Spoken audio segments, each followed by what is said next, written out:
This is a Blather video on thoughts and salvation and prayer. Now, the Lord can turn the heart and mind of the king in the way he wants to if he really wishes to. God likes a person to have their expression of their life and their thoughts and their own nature of things, and their own choices. Well, what you want out of life and what you believe and what you think should be done and what you do, that's important to God.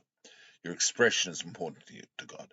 But God also has desires for your life, and sometimes He does things and turns the thoughts of a king the way He wants to do. Proverbs teaches this, and God turns the thoughts of man in the way that He thinks it should be done at times. Because God's in control, and God sometimes thinks, "Well, this is what you've got to do."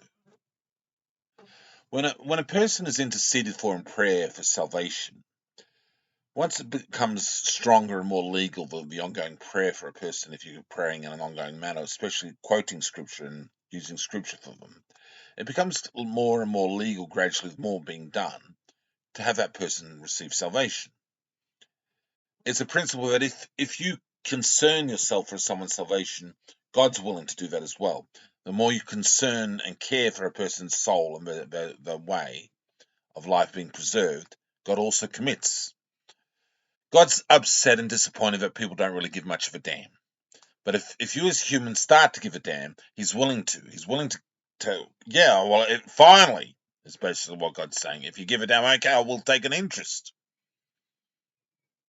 When you start to care and concern for your own salvation and that of others, God takes an interest. He's interested in the idea. He wants eternal company. So work on salvation, you start to receive it. The idea is that it starts to work. The scriptures that you pray over people's souls starts to build eternal salvation in them. It does achieve the result. This is what God generally teaches.